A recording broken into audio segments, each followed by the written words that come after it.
Well, we've got a pretty miserable day today. There's a big black cloud behind me, and I'm outside going up the local shop. So hopefully, hopefully I don't get caught in that. But yeah, this video is about GCN, and well, we know GCN. Everyone knows GCN is in cycling, and they do some pretty good quality videos. And just recently, they put out a number of rim versus disc, or disc versus rim, whichever you want to put first. And it's quite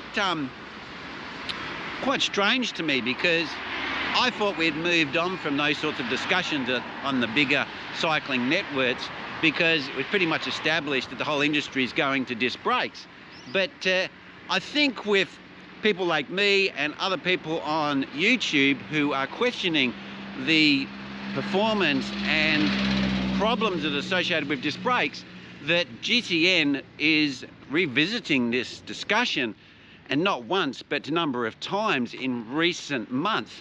So let's just have a look at the latest video where they did a performance test between rim brakes and disc brakes, and the results that came out of that.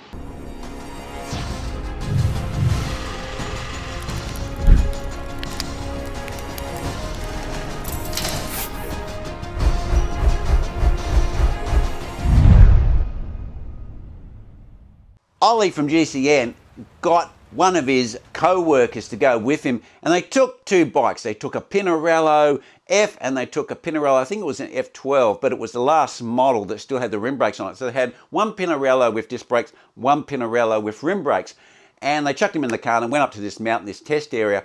And their intent of testing was to do it in the wet and in the dry, do a full length of the mountain, and also do just an absolute braking test, outright braking test of the shortest distance possible. And they did. They completed all these criteria that they were trying to attempt. Unfortunately, when they did the long downhill descent in the wet, they had problems with the cameras and water, so the footage didn't come out, and they didn't show Ollie braking over that period of time while he was riding and going down the mountain. But that happens when you're doing videos. You can't, or you lose some footage. But we'll just take it for granted they did the right thing, and they're saying that the disc was quicker, which is what I would have expected in the wet.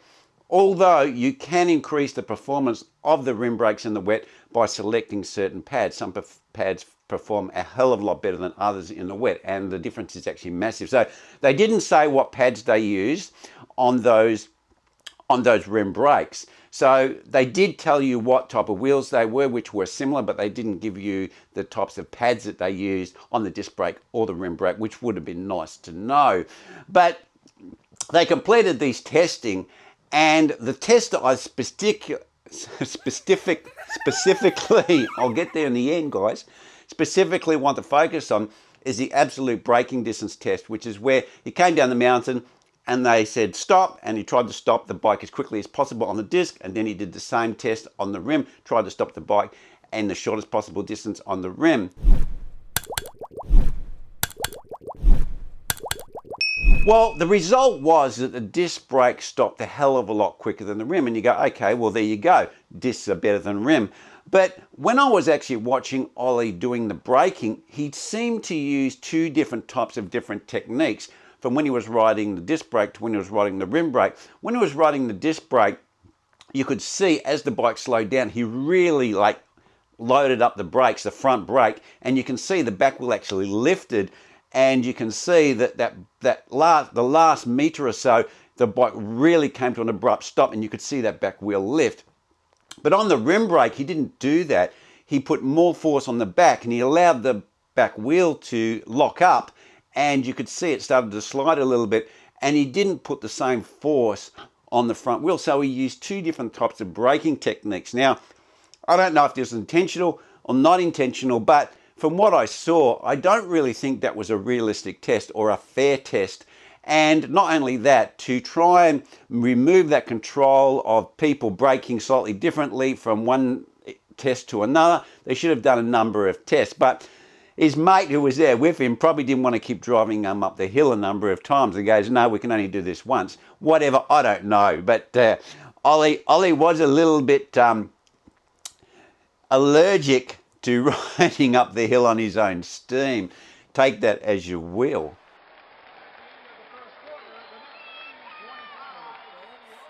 So from their results, what we see is that the rim brake was significantly worse than disc brakes. And I really find that hard to believe. I've seen GCN do tests some years ago, and the disc brakes were quicker, but it was very small. It was like within a meter, and you could probably put that down to, you know, variance in the rider braking. And that was, I think, was a pretty realistic test, because the stopping distance between rim and disc brake should really be the same. It shouldn't be any difference. Okay, you've got some more hydraulic advantage, but once you start to lift the back wheel and you're getting the front wheel almost that you're stopping it, you've reached the brake limit of the bicycle, because as soon as you lock that front wheel, then you're going to go over the handlebars. So you've got to just keep the wheel spinning slightly. And you can do that with rim brakes, and you can do it with disc brakes in dry conditions.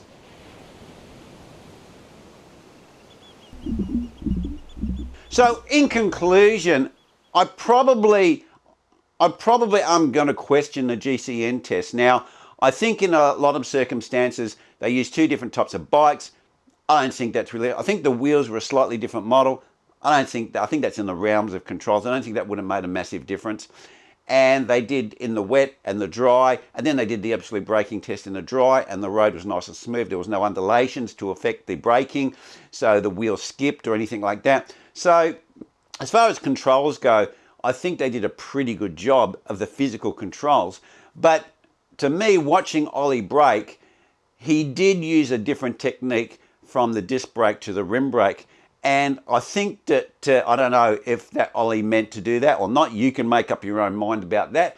But I think that they should have done a number of tests and tried a few different braking techniques to see what they could get the real distance closer with those two different types of bikes. Because even if the disc brake was better than the rim brakes, it would have been marginally better. And it could have come down to just the ability of when the guy said brake, if you're doing 50 kilometers an hour and you go brake and you take an extra moment to put on the brakes, that could be a meter in the braking distance. So that would have a bigger difference in the controls than things like, you know, the weather and all that sort of things, and the bikes and all that sort of stuff. So I think that all of that stuff was fair, but I think that the example they get, only one example, and they didn't tell you what the pads were they used, and they didn't do a number of braking conditions in the absolute braking test, I think is a bit questionable.